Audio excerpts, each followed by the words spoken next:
versículo 8 y 9. Génesis 3, verso 8 y 9. Leo en el nombre del Señor. Y dice así, Génesis capítulo 3, versículo 8 y 9. Y oyeron la voz de Jehová Dios, que se paseaba en el huerto al aire del día. Y el hombre y su mujer se escondieron de la presencia de Jehová Dios entre los árboles del huerto. Mas Jehová Dios llamó al hombre y dijo: ¿dónde estás tú? Oremos. Amado Dios, agradecemos el poder estar en este lugar, Señor, alabando y bendiciendo tu santo nombre. Agradecemos, Señor, por esta bella oportunidad que nos da, Señor, de escuchar esta palabra tan preciosa. Necesitamos ser edificados, Señor, por su palabra. Necesitamos, Señor, que ella nos dé esa sabiduría, ese conocimiento acerca de nuestro Dios. Porque el conocerte y entenderte es nuestro deseo. El conocerte, Señor, y entenderte es el deseo que tiene nuestra alma y nuestro corazón. Ayúdanos, Señor, a mantenernos concentrados en tu palabra. Ayúdanos, Señor, a que todo pensamiento sea llevado cautivo a la obediencia a Cristo. Te ruego todo esto en el nombre de tu amado Hijo Jesús, oh Padre. Amén. Por favor de tomar asiento. Como ustedes bien lo saben, estamos viendo de la creación. Dentro de lo que hemos visto, ya hemos visto los dos primeros párrafos. Ahora iremos al párrafo final, que es el párrafo número 3. Y dentro de esto, obviamente, ¿cierto?, estamos estudiando la Confesión Bautista de Fe de 1689. Una confesión muy antigua que nuestros amados hermanos pudieron componer, obviamente todo esto basado en la palabra de Dios. Así dice la confesión en el párrafo 3, lo que estudiaremos hoy. Además de la ley escrita en sus corazones, recibieron un mandato de no comer del árbol del conocimiento del bien y del mal. Mientras lo guardaron, fueron felices en su comunión con Dios y tuvieron dominio sobre las criaturas. Si pudiéramos colocarle un título a este párrafo número 3, diríamos que es la comunión de Dios y el hombre al principio. ¿Ha pensado eso alguna vez? ¿Ha pensado sobre la comunión de Dios y el hombre al principio? Hemos leído el capítulo 3 en el versículo 8 y esto nos puede dar luces de cómo era esa comunión. Y dice: y oyeron la voz de Jehová Dios, que se paseaba en el huerto al aire del día. ¿Qué nos enseña eso acerca de la comunión que ellos tenían con Dios? Sino esa cercanía, como la visita de nuestros padres a nuestro hogar. Una visita tan esperada, una visita que nos causa tanta alegría, de tanta comunión, como cuando nuestras amistades nos visitan, siendo eso también trayendo tanta alegría a nuestra alma. Así Dios se paseaba por el huerto. Su voz se paseaba a la luz del día por aquel lugar. Debe haber sido, pero muy hermosa, esa comunión que ellos tenían al principio. En el primer punto, veremos que la comunión de Dios y el hombre fue muy perfecta al principio. Es lo primero que analizaremos, porque veremos a través de las Escrituras que esta comunión de Dios y el hombre era una comunión muy íntima, era una comunión muy cercana, era la comunión que creo que cada cristiano debe tener con su Dios.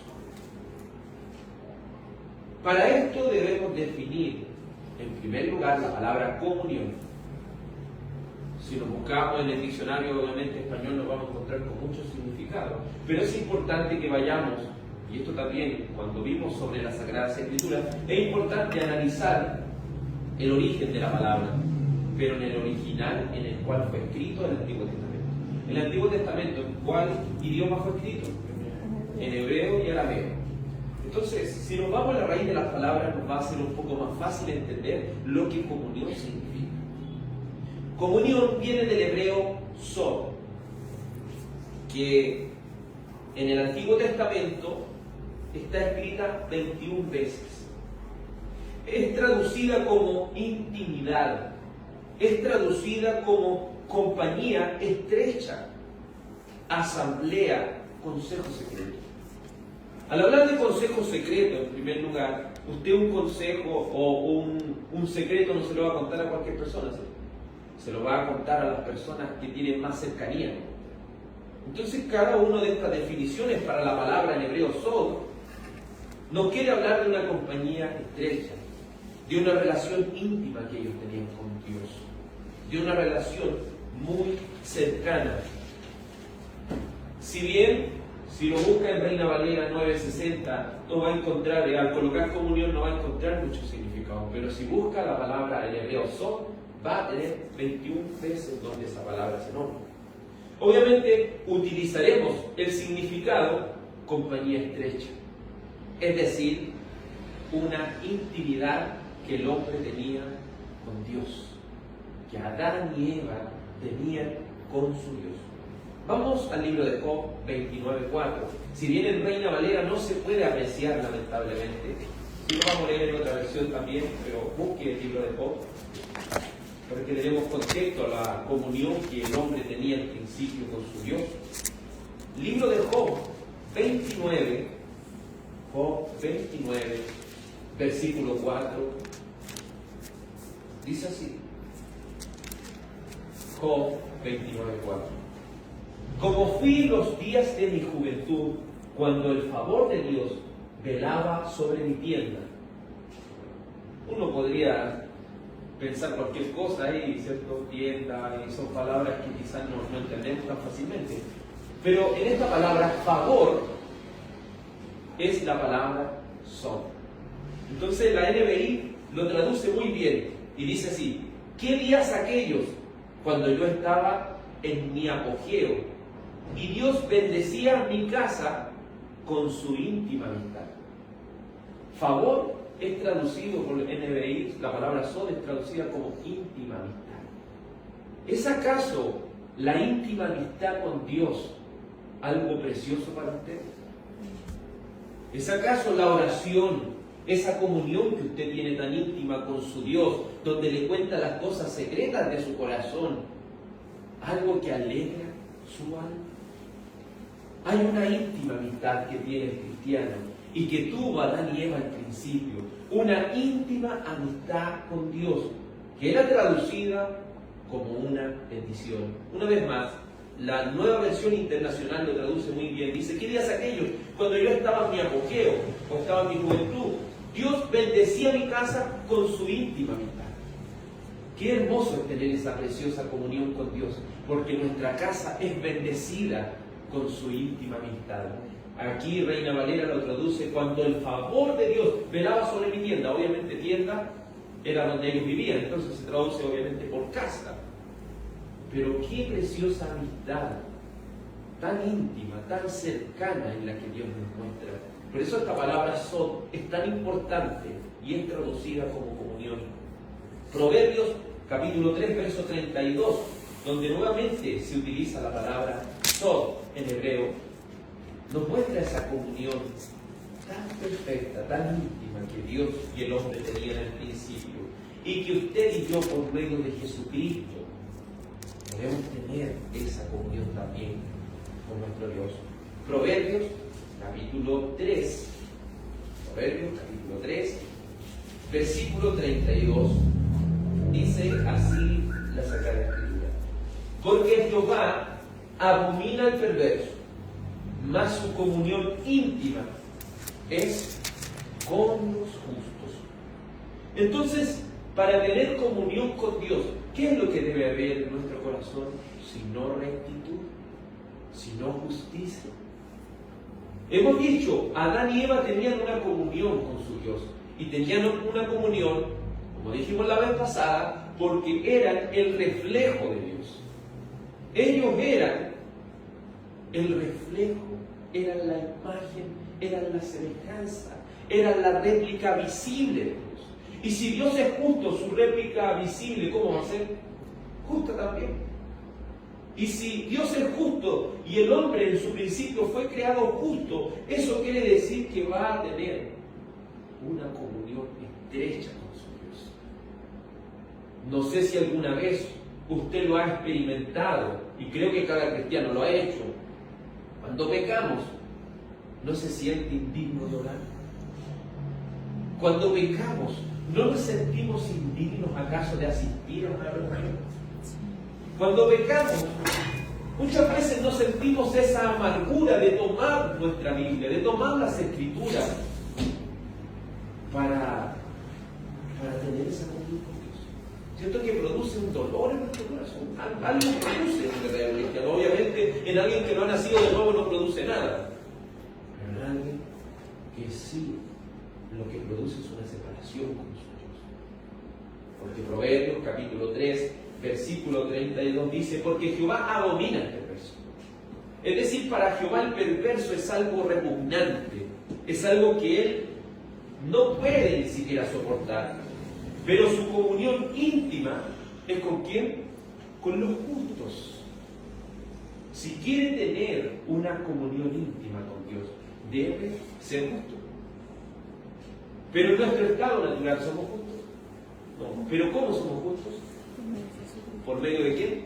Por medio de Jesucristo. Lo que Romanos capítulo 5, versículo 1 dice: justificados pues por la fe, tenemos paz para con Dios por medio de nuestro Señor Jesucristo.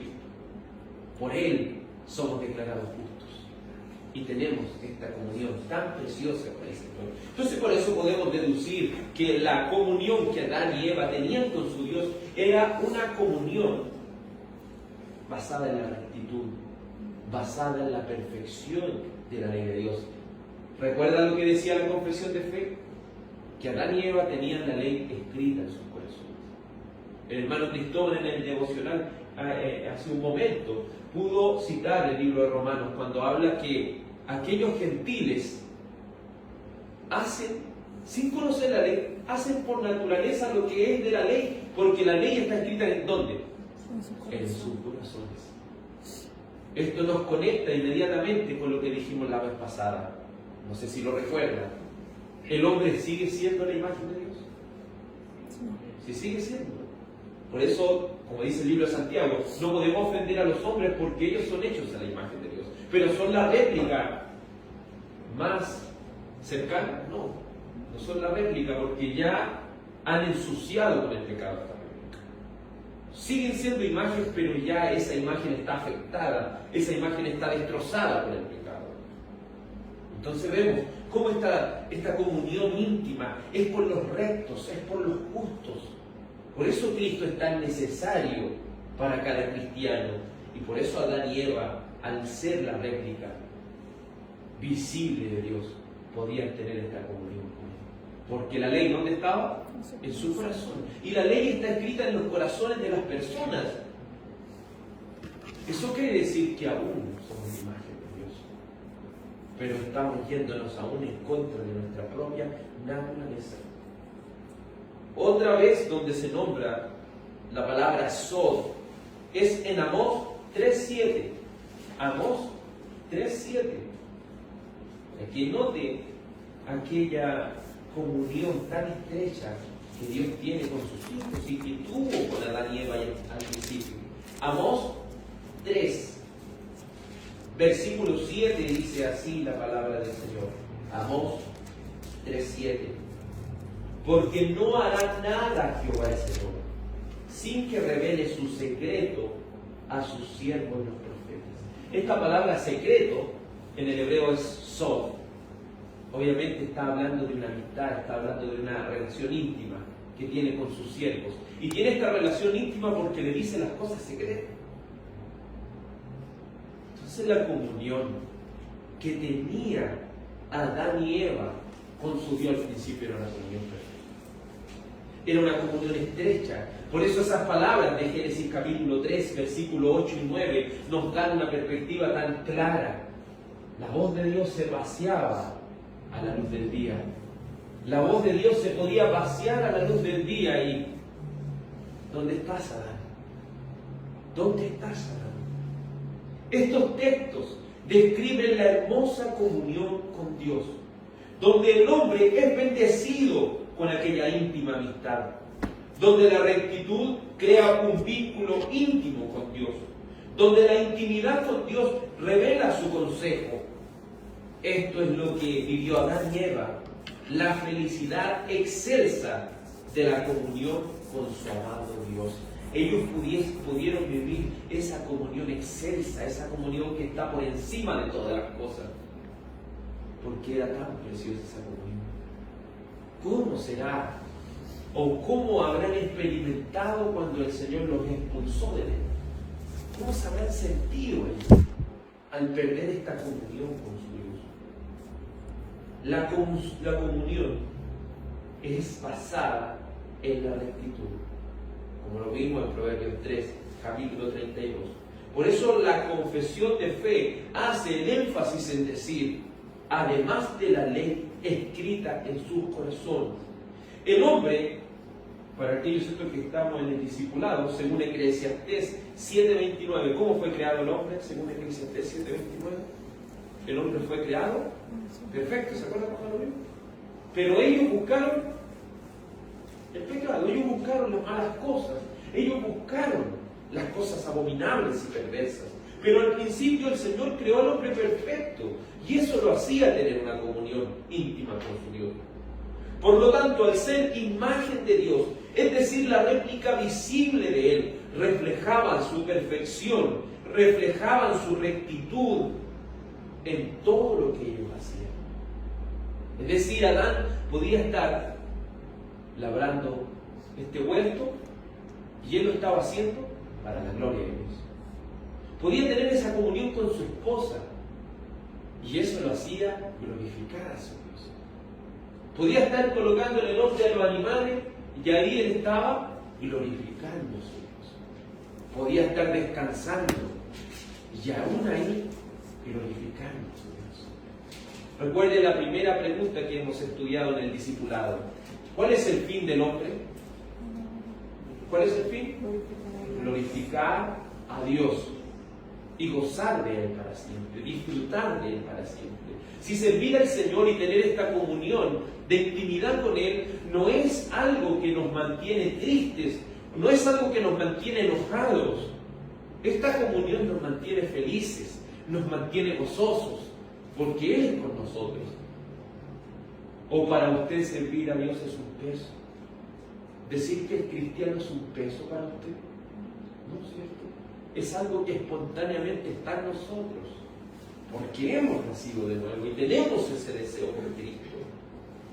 Trabajar, comer, estar en familia, disfrutar la naturaleza, era algo que glorificaba a Dios, mostraba el valor tan excelso de su Padre. Tenían la ley escrita en sus corazones, pues habían sido creados a su imagen, de aquel Dios de justicia, dándoles una comunión, una relación tan estrecha, como lo hemos dicho una y otra vez, tan así que la voz de Dios se paseaba por el huerto. Se paseaba para que hablara con él. ¿Se acuerda de lo que dice acerca de Moisés? Dice, no hay hombre. Dios le dice a Moisés, no hay hombre que me vea y pueda vivir. Pero era tanta la rectitud que la voz de Dios podía tener tal comunión con ellos y ellos no morían. Ellos no morían al tener tan hermosa comunión al principio con su Dios. Ellos, si volvemos a Génesis capítulo 2, versículo 17, la confesión dice, ellos recibieron un mandato. Y ese mandato es el de Génesis capítulo 2, versículo 17. ¿Y cómo se llamaba para aquellos que están en el discipulado? ¿Cómo se llamaba este mandato de Génesis 2, 17? Pacto de obras. ¿Cómo se llamaba? Pacto de obras. El pacto de obras. Este mandato se llama el pacto de obras. ¿Y qué hacía el pacto de obras? ¿Se acuerdan de qué hacía este pacto de obras? ¿Qué regulaba? La obediencia. La obediencia, pero ¿qué regulaba la obediencia a este pacto? La comunión con Dios. Esa comunión estrecha que tenían. La relación íntima que ellos tenían con Dios era regulada por el pacto de obras. ¿Y cuál era ese pacto de obras? Génesis capítulo 2, verso 17. Verso 16. Y mandó Jehová Dios al hombre, diciendo: de todo árbol del huerto podrás comer, mas del árbol de la ciencia del bien y del mal no comerás, porque el día que de él comieres, ciertamente morirás. ¿Por qué se le llama pacto de obras y no pacto de gracia? Es un pacto de obras, porque lo que era un pacto es un acuerdo entre dos o más personas. Era un pacto de obras porque Adán y Eva, al estar hechos a la imagen de Dios, ellos tenían la capacidad de cumplir este pacto, de permanecer en el pacto. Pero esta voluntad que ellos tenían, como lo vimos la vez pasada, era mutable, podía cambiar. Ellos podían, con su libre albedrío, decir: voy a permanecer en lo que el Señor me dijo. O por el engaño de la serpiente ser engañado y decir: no voy a permanecer. Ellos tenían esa capacidad libre de elegir. Por eso se le llama pacto de obras. Y si el Señor hiciera ahora con nosotros un pacto de obras, ¿podríamos permanecer? No, por eso a ese pacto se le llama el pacto de gracia. Siempre los pactos que usted va a ver hacia adelante, siempre va a ser un pacto de gracia. Pero lo hermoso de esto es que aún puede ser un pacto de obras. Pero dentro de ese pacto de obras siempre hay gracia. ¿Y a dónde puede ver el pacto de gracia? En el mismo libro de Génesis. Cuando lo saca del huerto. En el capítulo 3 lo podemos ver. Génesis capítulo 3, verso 15. Por eso le digo el pacto de obras. Obviamente, ¿cierto? Ellos morían, pero hay una esperanza de gracia. Y esa esperanza es de que de una mujer nacería quien, el Mesías, el libertador, aquel justo, quien cargaría con nuestros pecados y nos transferiría por la fe su justicia. Esos son los pactos. Aún en el pacto de obras tiene pacto de gracia. Y ahí usted puede ver el pacto abrámico, puede ver el pacto davídico, el pacto mosaico también, que era un pacto de obras, pero a su vez era un pacto de gracia.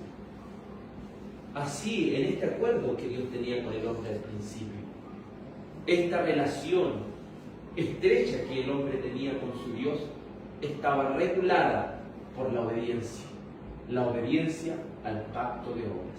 ¿Qué pasaba si ellos comían? Morirían, ¿cierto? Ellos morirían. Y eso causaría que serían expulsados del huerto del Edén. Era un pacto de obras porque está basado en la obediencia. Algo que el hombre y la mujer podían en ese tiempo cumplir al estar hechos a la imagen de Dios y al mantenerse tan perfectos. Si hay algo que podemos ver, es que sí podían hacerlo. Pero ellos, al ser engañados, no permanecieron en ese pacto. Y eso hizo que el pecado se transfiriese a cada uno de los seres humanos de esta tierra. Tal que el pecado no es algo superficial en el hombre, sino algo que ha afectado su raíz. Porque ¿de dónde viene el pecado, dice el Señor? De vuestro corazón, ¿cierto? Entonces el pecado ha afectado lo más profundo de nosotros. Porque hablando metafóricamente, si arrancásemos nuestro corazón, podríamos seguir viviendo. Por eso es tanto. Pero ¿qué es lo que dice el Señor? Yo le voy a cambiar ese corazón de piedra y le voy a colocar un corazón de carne. Porque Él sabe que sin el corazón no podemos vivir, pero Él sabe también que ese corazón necesita ser reformado, necesita ser transformado por medio de su Espíritu Santo. Ellos poseían libre albedrío, pues en su estado de inocencia tenían la libertad y el poder para determinar y hacer eso que es bueno y agradable a Dios. Pero esa libertad era mutable, pues vimos cómo cayó de su libertad. Veamos lo que dice Génesis capítulo 3, versículo 1, un texto muy conocido por nosotros. Pero la serpiente era astuta, más que todos los animales del campo que Jehová Dios había hecho, la cual dijo a la mujer: ¿con qué Dios os ha dicho, no comáis de todo árbol del huerto? Y la mujer respondió a la serpiente: del fruto de los árboles del huerto podemos comer, pero del fruto del árbol que está en medio del huerto, dijo Dios, no comeréis de él, ni le tocaréis para que no muráis. Entonces la serpiente dijo a la mujer: no moriréis, sino que sabe Dios que el día que comáis de él, serán abiertos vuestros ojos y seréis como Dios, sabiendo el bien y el mal. Y vio la mujer que el árbol era bueno para comer y que era agradable a los ojos y árbol codiciable para alcanzar la sabiduría, y tomó de su fruto y comió, y dio también a su marido, el cual comió así como ella. ¿El esposo estaba obligado? No. ¿Estaba obligado, comió obligado el esposo? No. No comió obligado, comió voluntariamente. Amén. Entonces ellos tenían la capacidad de elegir en este pacto de obras, pero voluntariamente al ser engañados comieron. La serpiente no les puso la manzana. La serpiente no les puso el fruto en la boca. No les puso el fruto en la boca. Solamente ellos quisieron ser como Dios. Ellos eran semejantes a Dios, pero ellos querían ser como Dios. Esa es la diferencia. La ambición que más allá se empieza a ellos, ¿cierto? Empiezan a determinar y decir, pero ¿a qué lo va a llevar? Sino a la caída del hombre. Al no permanecer en el pacto de obras, su relación con Dios fue rota. Su libertad se corrompió por el pecado. Fueron expulsados del huerto, según Génesis, capítulo 3, versículo 1. Entonces, ¿cuál es el pacto de obras? ¿Dónde está? En Génesis, capítulo 2, versículo 17. Ese se le llama el pacto de obras. ¿Qué es lo que regulaba el pacto de obras? La comunión. La comunión íntima que tenían con su Dios. ¿Y qué era lo que regulaba? La obediencia, ¿cierto? Ellos debían obedecer para seguir teniendo esta comunión con Dios. Pero si ellos desobedecían, morirían y serían expulsados. Eso quiere decir que esta comunión con Dios sería rota. Tercer punto. Mientras lo guardaron, fueron felices en su comunión con Dios.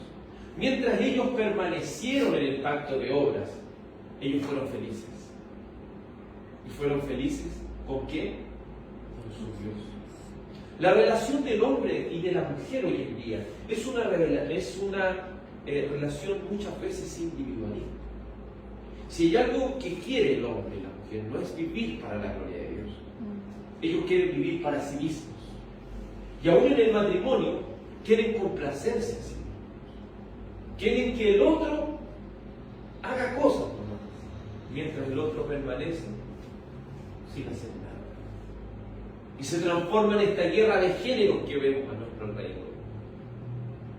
Piense cuán felices serán ellos. No podemos ni siquiera imaginar una pelea entre Adán y Eva antes de la caída. No podemos ni siquiera imaginar una discusión entre ellos. No podemos ni siquiera imaginarnos un mal pensamiento que ellos pudiesen tener antes de la caída.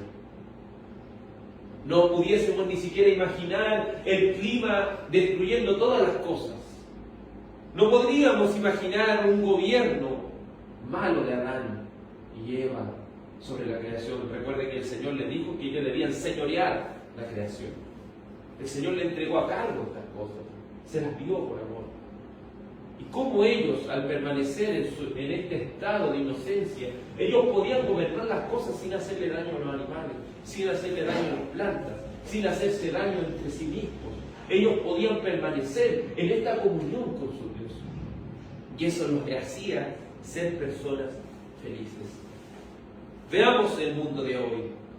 Matrimonios engañándose mutuamente, hijos abandonados por sus padres, jóvenes delinquiendo y en la drogadicción, trabajos que humillan y abusan de la necesidad de las personas, gobiernos corruptos y mentirosos, justicia corrupta y avara, la naturaleza descontrolada por la maldición que Dios un día le dio, y lo más triste, el alejamiento del hombre con su Dios.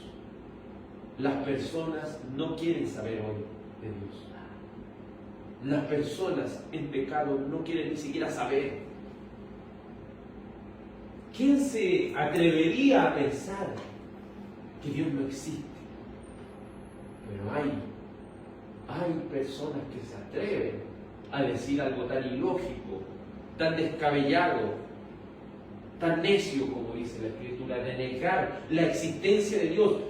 que aún la naturaleza misma nos muestra. Porque aunque no nos habla con palabras, sí por medio de las cosas hechas podemos contemplar su divinidad, su poder, su sabiduría. Podemos contemplar que Él existe y es un Dios incomparable y sin igual. Vemos que el hombre y la mujer hacen el pecado más grande. Yo hoy día conversaba con los compañeros sobre esto. Porque él me decía que era una buena persona, que había cambiado y estaba cambiando. No estaba tomando, no estaba fumando, ya no estaba mirando otras mujeres. Quería estar solamente con su esposa, quería solamente vivir tranquilo. Pero las personas piensan que haciendo eso son agradables delante de Dios, pero olvidan algo. Y le hice esta pregunta: ¿pero le has entregado tu vida a Cristo? No. Entonces eso es una rebelión abierta a Dios. El pecado más grande y que dejará a muchas personas en el infierno. No crea que solo va a ser el adulterio, la fornicación, la idolatría, la hechicería, sino el pecado más terrible es despreciar el Evangelio. Despreciar el precioso Evangelio. Porque si alguien desprecia el Evangelio, ¿qué más le queda? ¿Qué más le queda? Que una persona podría caer en pecado, pero si se arrepiente y le entrega su corazón a Él, y su Espíritu Santo le transforma en una nueva criatura, tiene esperanza, aunque pudiese ser el asesino más terrorífico, la persona más malvada de este mundo, el ser más despreciable de este mundo, si se arrepiente por obra del Espíritu Santo y tiene fe, puede ser renovado y tiene esperanza. Pero ¿qué esperanza tiene alguien que desprecia el Evangelio? ¿Qué esperanza tiene si está despreciando la salvación? Puede ser delante de sus ojos y delante de su comunidad, delante de su país, pudiese ser la mejor persona, pero si desprecia el Evangelio, no es absolutamente nada. Pero eso es lo que hacen los hombres de hoy en día. Hemos pensado en lo horrible de este mundo, pero pensemos la felicidad que Adán y Eva tenían al principio. ¿Ha pensado alguna vez en eso al leer Génesis? ¿O solamente leemos Génesis así rápido y detengámonos a pensar cómo era esa vida en el mundo? Más que pensar cosas que no tienen sentido, pongámonos a pensar: ¿usted cree que ahí existía, como le dije anteriormente, una pelea matrimonial? ¿Existía acaso la violencia? No. Ahora piensen en Adán y Eva, creados a imagen de Dios, siendo la réplica visible de su Dios, siguiendo voluntariamente y naturalmente la ley de su Dios escrita en sus corazones. Si nos proponemos a poner por obra la ley por nuestros propios esfuerzos, terminaríamos dañándonos. Terminaríamos con un dolor muy grande en nuestra alma. Porque, como podían decir los puritanos, los cristianos de la antigüedad, y sin embargo peco, diciendo: es verdad, aunque nos propusiésemos. Pero piense en Adán y Eva, ellos no tenían que esforzarse. Naturalmente hacían la voluntad de Dios. Naturalmente eran justos, naturalmente eran santos, naturalmente estaban seguros con su Dios. Pero hoy en día ese pecado que nos asedia, ese pecado, como dice el libro de los Hebreos, que debemos combatir hasta la sangre con él. Ese pecado que nos mantiene tan alejados de nuestro Dios. Es una batalla campal que continuamente tenemos. Pero Adán y Eva, naturalmente, ponía por obra la ley, porque esa ley estaba escrita en su corazón y tenía también la capacidad de poder cumplirla. Ellos habían permanecido en ese estado de inocencia, en un mundo sin maldad. Vean las noticias un momento. ¿Se ha puesto a ver las noticias? Un momento.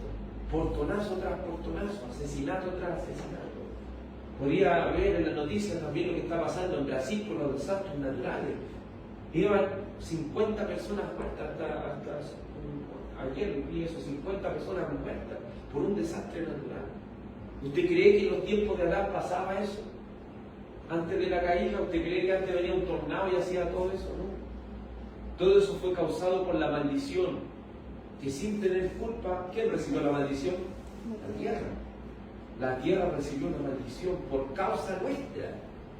Por causa nuestra vemos todas estas cosas malas que están pasando. Pero piense cómo debía hablar. Él podía, si podemos decirlo así, estar bajo ese vapor. Podía quizás él estar durmiendo y ese vapor que regaba la tierra, ¿te cree que él se iba a resfriar? Nada. Podía tirarse al agua, pero en la isla no le pasaba nada.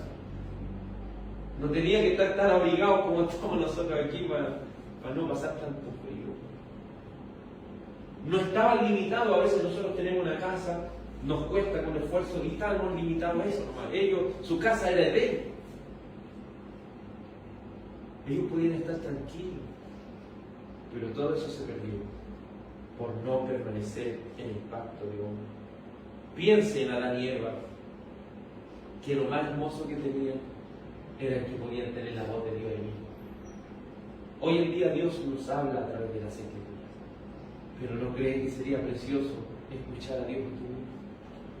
Sentarnos a escucharlo, y escucharlo, cómo Él habla con su sabiduría tan perfecta. Las predicaciones son como esa agua que baja desde la cordillera, que entre más y más va pasando, más y más se va ensuciando y corrompiendo. Pero si fuéramos al origen, no saldría esa palabra tan pura y tan preciosa, sin error, sin engaño. Qué precioso sería estar ahí, pero creemos por fe que será así en aquel día. Como dice la primera de Juan, que le veremos cara a cara. Le veremos a Él. Veremos, estaremos con nuestro Señor. Qué hermosura de vida, qué inefable felicidad tenían junto a su amado Dios. ¿Usted puede dudar de la felicidad que ellos tenían? Ellos lo único que conocían era la felicidad, no conocían lo que era la tristeza. ¿Cuántos de nosotros se ha alguna vez preguntado cuántas veces ha llorado la vida? ¿Cuántas veces sus corazones se han llenado de amargura? ¿Se lo ha preguntado? ¿Puede contar? ¿Puede cuantificar eso? No, ¿cierto? Ni siquiera podemos recordar cuántas veces hemos llorado. Pero ellos no lo recordaban porque no lo habían experimentado. Pero piense ellos después que fueron desterrados y la muerte de su hijo llega a su vida. El sufrimiento de esa madre, el sufrimiento de su padre, sabiendo lo que perdieron por su propia pecaminosidad, perdieron por su propia voluntad. Último punto. Ellos tuvieron dominio sobre las criaturas, siendo imagen de Dios. Fueron ellos rectos gobernantes. Mire, veamos lo que Génesis 1:28 dice. Inmediatamente después que el hombre y la mujer fueron creados, Génesis 1:28, el Señor les dio y les comisionó un trabajo. Ellos eran felices. Ellos ponían por obra la palabra de Dios voluntariamente. No experimentaban lo que era el sufrimiento. Génesis 1:28, después de la creación del hombre, en el verso 26 y 27, el Señor les dice, y los bendijo Dios, bendijo al hombre y a la mujer, y les dijo, fructificad y multiplicaos, llenad la tierra y sojuzgadla, y señoread en los peces del mar, en las aves de los cielos, y en todas las bestias que se mueven sobre la tierra. Y dijo Dios, he aquí que os he dado toda la planta que da semilla, que está sobre toda la tierra, y todo árbol en que hay fruto y da semilla, os será para comer. Y a toda bestia de la tierra, y a todas las aves de los cielos, y a todo lo que se arrastra sobre la tierra, en que hay vida, toda planta verde les será para comer. Y fue así. Y vio Dios que todo había sido hecho, y he vi que era bueno en gran manera, y fue la tarde y la mañana el día sexto. Recuerde que esto se da en el contexto de Edén. Aquí descarta inmediatamente aquellos que dicen que la relación sexual es pecaminosa. Algunos se han atrevido a decir eso, pero no entienden que el matrimonio es un regalo de Dios. en el matrimonio es un regalo que Dios ha dado al hombre para glorificarlo. Para aquellos que hemos estado estudiando en el discipulado, pudimos entender eso, que aún eso glorifica a Dios. Podemos glorificar a Dios aún en la relación. Es hermoso entender que todas estas cosas las ha dado Dios para su gloria. Pero no solo le dijo eso, sino que ellos también debían multiplicarse. Algunos eruditos han dicho que desde que el Señor creó al hombre y la mujer no pasó mucho tiempo. Después que pecaron, porque uno entiende, si no hubo nadie que naciera. No se dice nadie que naciera dentro de él. Eso quiere decir que pasó poco tiempo. Si el Señor les dio la orden a ellos, multiplíquense, fructifiquen, multiplíquense, llenen la tierra. Esa es una orden del Señor. Pero ellos no solo debían llenar la tierra, no solo debían procrear, sino que ellos también debían sojuzgarla y señorearla. Es decir, el Señor los dejó a ellos como gobernantes de toda su creación, de todo lo que el Señor dijo. Esto es bueno, y todo esto que es bueno te lo paso, hombre y mujer, te lo entrego a ti. Pero ¿qué hemos hecho como humanidad con el mundo que el Señor ha hecho con tanta hermosura y con tanta dedicación? Vemos que el Señor siendo el mejor gobernante, el Rey más perfecto, nos creó a su imagen. Y eso quiere decir que Adán y Eva, ¿cómo trataban a la naturaleza? ¿Cómo la trataban? ¿Cómo trataban a los animales? ¿Los trataban bien? ¿Cómo se trataban entre ellos bien? Algunos dicen, obviamente, ¿cierto? Adán fue creado primero y después. ¿Usted cree que el gobierno de la casa de Adán era un gobierno humillante hacia la mujer? No. Pero no existía el machismo, no existía el feminismo. Es todo hecho para la gloria del Señor. Pero todo ese gobierno hermoso fue perdido cuando ¿quién engañó al hombre y a la mujer? ¿Quién lo engañó? Satanás, el serpiente, antiguo, es el diablo.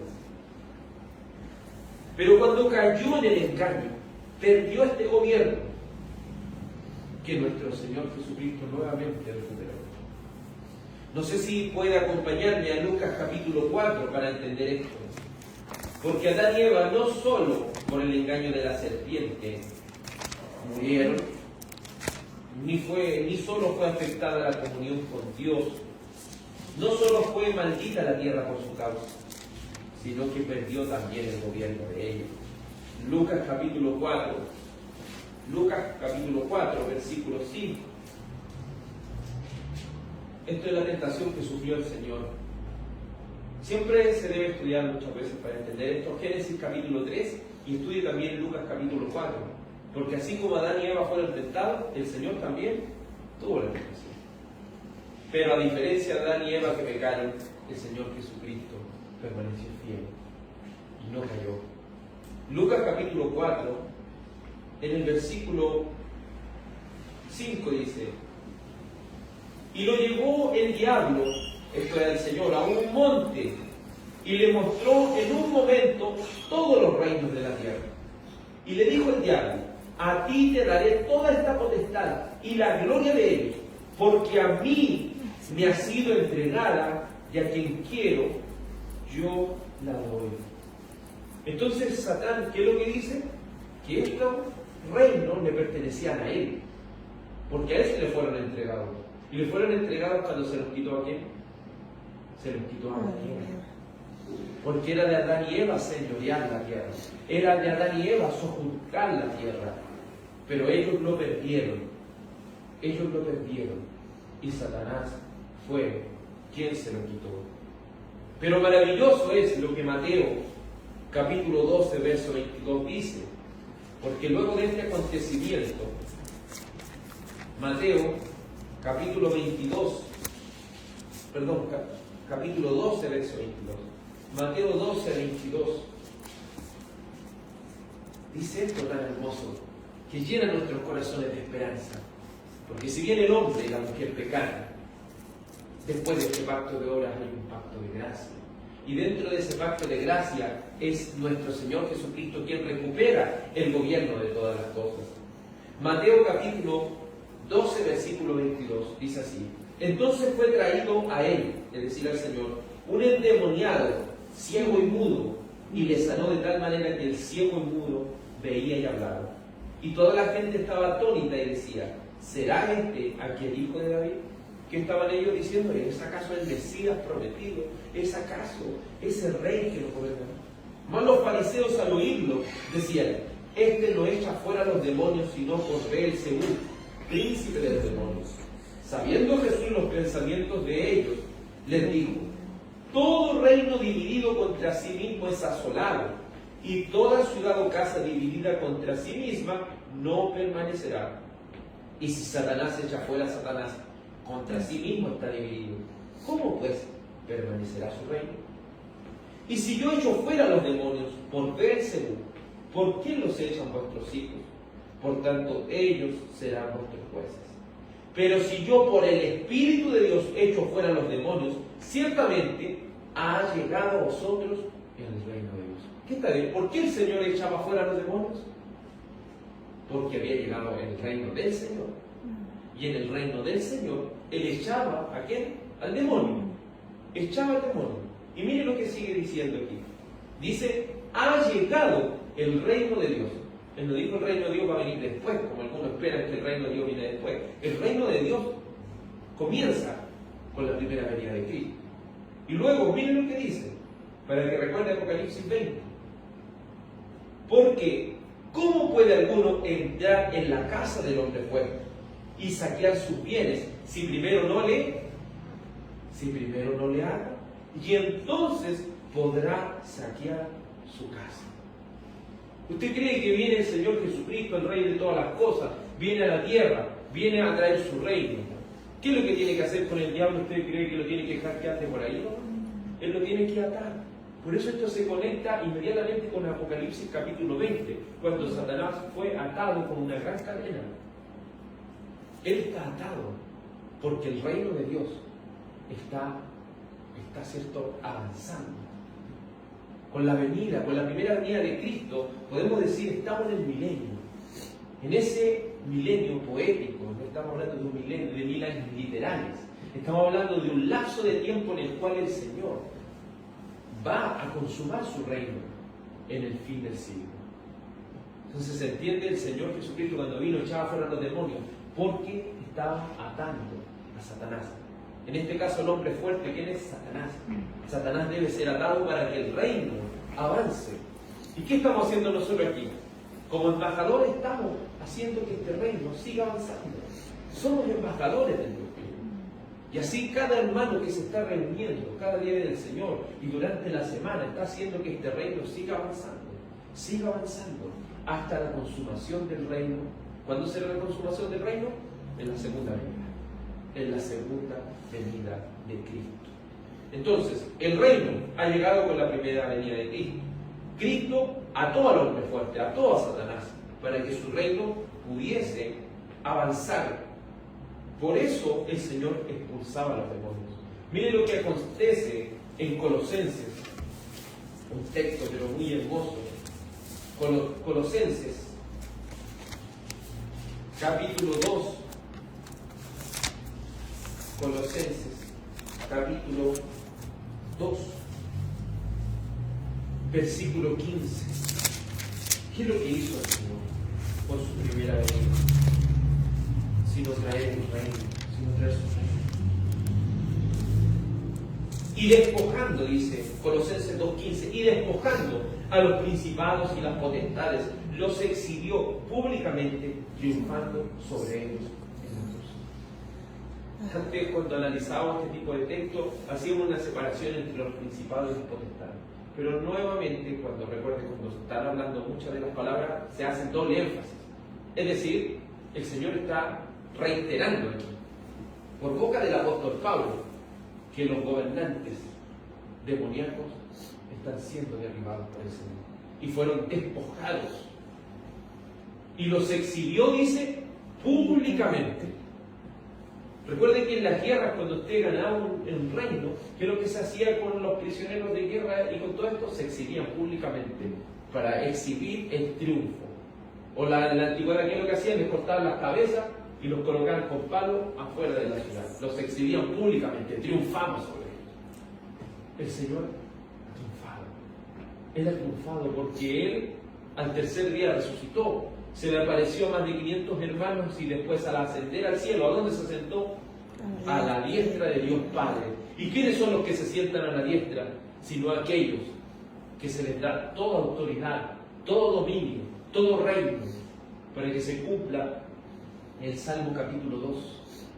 Mi hijo eres tú, yo te he engendrado hoy. Pídeme y te daré por herencia de naciones, y por posesión tuya los confines de la tierra. ¿Y qué se les pide a los presidentes y gobernantes de la tierra? Admitan amonestación. ¿Y cuál es la advertencia que la iglesia está haciendo? ¿Cuál es la advertencia que la iglesia está haciendo? Arrepiéntanse para que el Hijo no se enoje y no perezcan en el juicio que viene. Porque de pronto dice, se inflama su ira. Pero son bienaventurados los que le confían. Entonces este reino, que si bien lo perdió Adán, lo tomó Satán, lo recuperó Cristo y lo consumará en su segunda venida, para que se cumpla lo dicho por Daniel, capítulo 7, versículo 13. Daniel, capítulo 7, versículo 13. En esta visión, si hace un estudio o una observación, porque aquí un paréntesis, si usted quiere estudiar la Biblia, antes de realizar interpretaciones, le aconsejo que comience con las observaciones. Cuando vaya a estudiar un texto, tenga una libretita y haga una observación. ¿Cuál es la diferencia entre una interpretación y una observación? Haciendo un paréntesis. Cuando interpreto, yo estoy colocándole cierto un texto lo que significa, ¿cierto? Y la observación, yo estoy mirando lo que ahí dice. Es decir, en lo que habíamos dicho en Génesis capítulo 3, cuando dice que la voz del Señor se paseaba por el huerto, ¿cierto? La observación, ¿cuál es? La voz se pasea. ¿Y cuál sería la interpretación que alguien le podría dar errónea? El Señor caminaba por ahí, visiblemente, andaba por ahí. Eso es interpretación porque está avanzando más allá de lo que la Biblia dice. Por eso es importante que cuando vamos a estudiar la Biblia, empecemos con la observación antes que la interpretación. Porque la observación es lo que el texto literalmente nos está diciendo. En su gramática y todo eso, ¿cierto? Un pequeño paréntesis. Daniel, capítulo 7, versículo 13.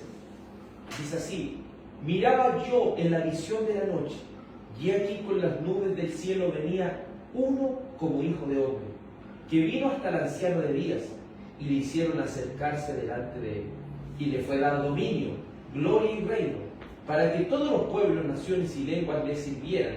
Su dominio es dominio eterno, que nunca pasará, y su reino uno que no será destruido. ¿Cuál es el término que más utilizó Jesús en los evangelios para referirse a sí mismo?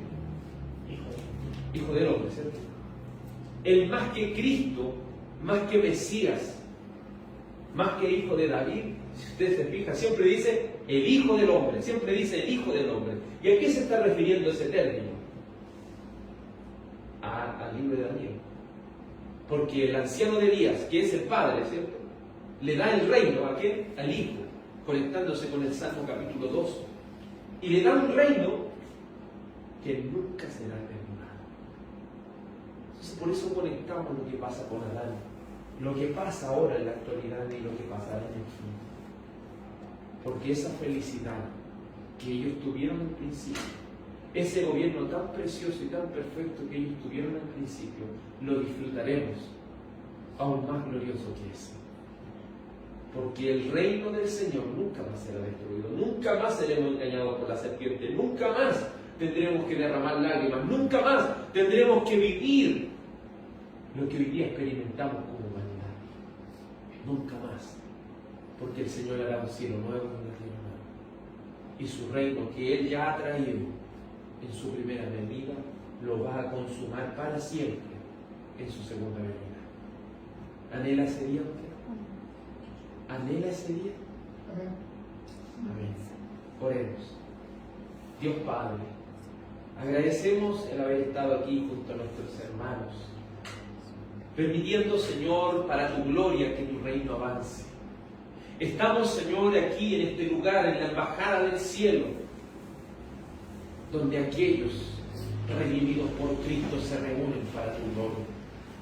Estamos aquí, Señor, anhelando y deseando tener esa comunión tan perfecta contigo, que solo podemos tenerla por medio de tu Hijo Jesucristo. Oh Padre, tu Hijo pudo decir que era el camino, la verdad y la vida. Nadie viene al Padre sino por ti. Gracias te damos por enviar a tu Hijo. Gracias te damos, oh Hijo de Dios, porque nos has dado acceso al Padre. Por tu sangre hemos sido reconciliados con Dios. Por tu sangre preciosa hemos sido declarados justos. Y podemos estar aquí libremente orando a tu presencia. Anhelamos llegar a ese día donde se acabe la corrupción, donde, como dijo el salmista, quedaré satisfecho cuando despierte a tu semejanza. Anhelamos ese día, Señor. Anhelamos, Señor, como dice el salmista, entenderemos el camino de la perfección cuando vengas a nosotros.